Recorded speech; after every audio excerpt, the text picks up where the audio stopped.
How's it going, everybody? This is Eat My Egg Roll, back with another video on how to improve your rank playing, how to improve your ELO, and just a little bit of tips and advice on, just regular gameplay and ranking. So first things first, I ended up Season 2 around 1300s, I believe, 1300s. I was Season 1, I was 1500, so I got that gold emblem thing around your name. But Season 2 wasn't my luck, I guess. Right now I'm sitting around 1400s, which is 100 points higher than what I was last season. So I'm doing alright. I'm not saying I'm the best player, but I'm doing alright, not too bad. So I just wanted to give a little bit of advice to my fellow summoners that are having trouble climbing out of their ELO hell. So first things first, a lot of people were wondering what I should do when it comes to teams that are bad or AFKers or trolls or something like that. All I can say is everybody runs into these trolls every now and then. It's not like there's one person that never runs into them. All you really got to do is just play your game. If they fuck up and they troll, whatever, report them afterwards. If you're getting a lot of trolls and feeders and all that, it's just they might have a bad game. You yourself might feed a game or something, and then other people will call you a feeder or a troll or something like that. Everybody feeds every now and then. It's not like you're super good, you're always not feeding, carrying the team and stuff like that. A lot of people are like, yeah, I always carry my team, I never feed, and we still lose. That's not the case. Everybody feeds, everybody carries. It's just, depends on the game. It really depends on how good your team is. Like one person can carry the entire team to victory, but if the other people aren't cooperating, that even if you're super fed, like carrying, you won't be able to win the game because the other team will have better teamwork than you. So what you try to do is you try to just round up everybody and just say, hey, we can win this. We just got to stop raging in chat and just group together and just coordinate some plays, and we can do this. I've been in many situations where the other team is winning, we're losing, we're behind by a lot. The other team is the other team is winning, but they lose a team fight, and then so they start raging with each other, and we take advantage of that. We group up and we push for Nexus and we win. That happens all the time because teammates, they rage against each other, and they blame each other for something, and they ended up losing. They lose concentration and they lose. So the main thing is just to keep calm and don't rage. I know there are many times where you really want to just rage, just want to just punch them in the face because they're just so stupid, but just put that aside and just play your game, and the rest will play out. If a person really does suck, then shit happens. Nothing I can really do about it. Okay, another thing that a lot of people do is counter picking. And for those that don't know what counter picking, let's say that the very first pick picks AP mid. Okay, first pick picks AP mid. The other team now has the opportunity to counter pick the AP mid that your team picked. So they can pick someone else that has an advantage over the champion that your team picked. Now it takes a little bit of skill to know who counters who and who doesn't counter who. Usually during a game, I just go on Google and I just Google in who counters AP mid so and so in Google, and then a whole bunch of forums come up, and I kind of just scroll down, read real quick, and then see. Now, just because you counter somebody doesn't mean that you'll win. Skill is the other half of it.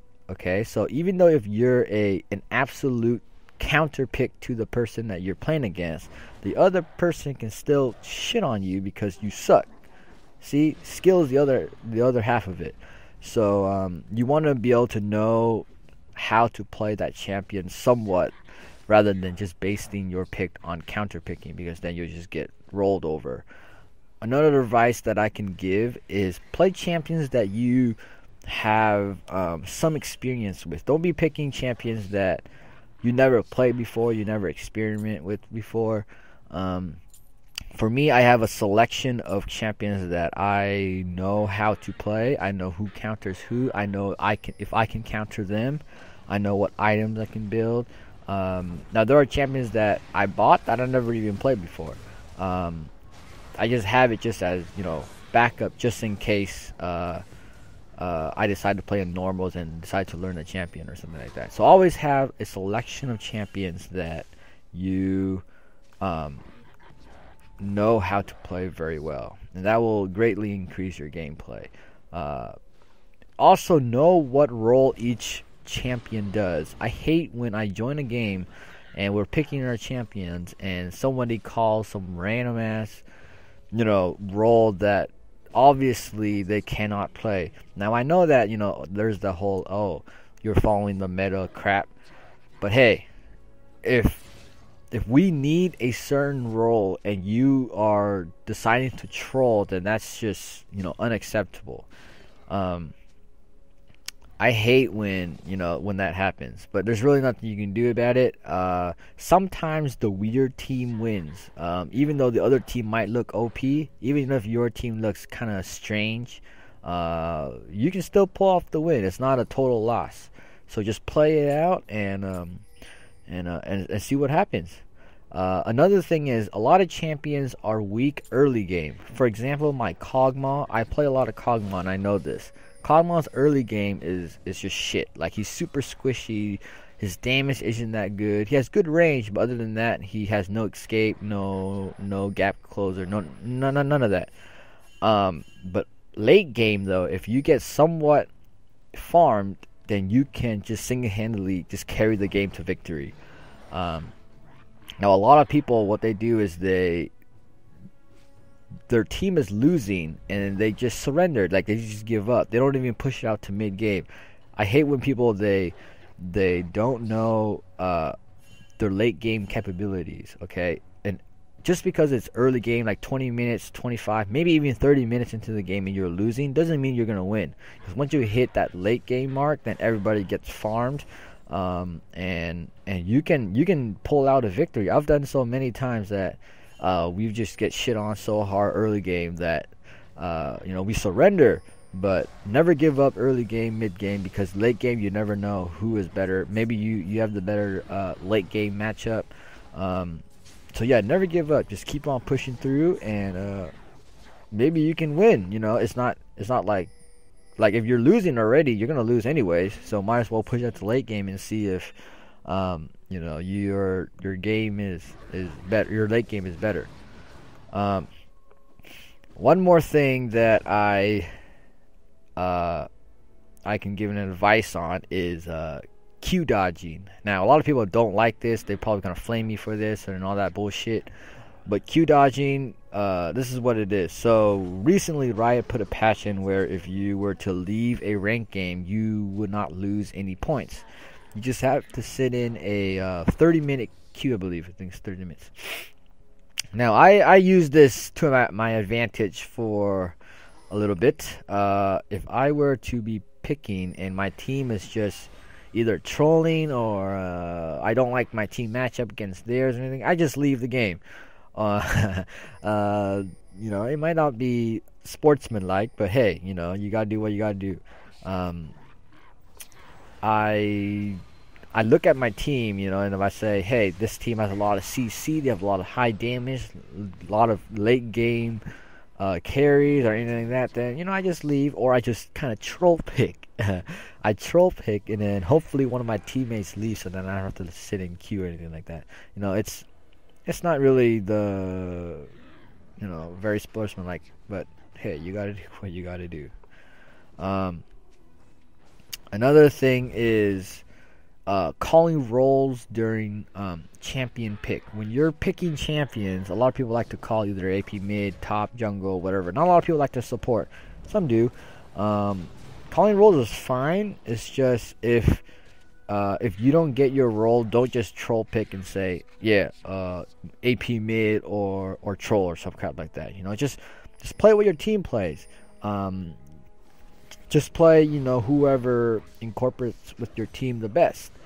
If you have to play support, you gotta play support. You know, if you're a good player, then you can play any role, if necessary. You have to have champions in every single role if needed. Yeah, you can't just be, you know, just because you can't play top, then you're just gonna either leave or support. That doesn't make you a better player. That just makes you a troll. Yeah, that's it. Another advice that I can give is chain playing. If you were to win, let's say, one game, and you were to play a different game, and you were to lose, unless I have another person I'll play with that I know is somewhat decent, then I'll play again. But if you're solo queuing and you lose one game, then I kind of just stop for the day or stop for the time being, so that you know, kind of let the queues go by a little bit and you know, wait it out a little bit, because I don't like to play when I lose. I don't like to play again, because then I'll lose again, and then I want to play again just to gain back the rating I lost. It's kind of like gambling, you know how like when you lose money, you don't want to play to win back the money you lost, because then you just end up losing some more. Same concept, just don't overplay, I should say. If you win a couple in a row, just take a break, you know. If you lose a couple in a row, then just stop. You know, you don't have to. The more you play, the more you're gonna lose. The more frustrated you are. All that. So just be careful on playing too many games in too little time, I should say. Now, a lot of people are saying that there's no such thing as ELO hell. To me, I don't believe in ELO hell either. I just believe in your own skill level. If you are within a certain rating for a long time after many games played, then I believe that that's where you belong. Like, even if you get shit players, if you're either within like 100 plus or minus of the current rating you are right now, then that's where you belong. You know, you can't. An 800 player can't climb all the way to, you know, 1700, 1800s, you know, unless you're getting super carried. But you alone, like, your skill level just isn't high enough for that that rating. And so a lot of people, they complain that, oh, you know, just because I carry one game means that I'm automatically 1500 rating. You know, it depends on your skill level. Yeah, it depends on your other teammates' skill level. They troll, AFK, all that crap. But eventually, the more you play, the more your ELO evens out, and it'll put you in a certain range where you belong. If you're a true 2000 rating player, then you'll eventually go around that rating. The only real way to increase your rating is just to get better. You just have to be a lot more aware of where everything is, map awareness, you know, just a whole increase in knowledge of the game, I should say, is what needs to happen, and that will surely raise your ELO. For me right now, I'm, you know, 1400, like I said, and these are the tips and tricks that I use to increase my rating. If I lose one, then I just stop for then. The champions that I pick, I use quite often, so I know, you know, who's good, who's not. So don't be picking champions that you rarely play or don't know how to play. I don't really play Karthus, and I just played him and I got rolled over. So yeah, so take my advice. Don't be playing champions that you think will counter someone and you'll just get rolled, unless you know how to play the champion. Yeah, and also, a lot of people were saying, should I either solo queue or duo queue? For me, to be honest, I have a lot better results solo queuing than duo queuing. I don't know why. It's just the way it is. Maybe because the person I play with, he's a little higher rating than me, and so they put me in a group higher rating than where I'm at. But I mean, I play just as well, you know. So I don't know, I just have better luck with solo queue. That's just my personal opinion. So yeah, I think that's all for now. Oh, one more thing. I don't know if I covered this yet, but I'm gonna just go over it real quick. If your team is raging and crap, you yourself have to take charge. You have to take leadership. If someone is bitching at you or bitching at another teammate, you should say, hey, we can win this. You guys just need to group together. We just gotta push forward. We can do this, and just take charge, be the leader, and lead your team to victory. That's all it is. Lead your team to victory. Even if you're support, there's many times where I was the support, but I led the team to victory because my team had no communication. Communication is key. You got to communicate to your team. No rage. Raging, I should say. And teamwork. Teamwork's the other thing. Coordination. And all that good stuff. So just learn to communicate with your teammates and lead your team to victory. And that's all I gotta say. So good luck to you in your ELO climbing adventures. If you like my video, then give it a thumbs up and comment what you think was helpful. And yeah, I'll see you guys later. Thank you for watching. See you guys later. Thank you for watching. See you guys later. Thank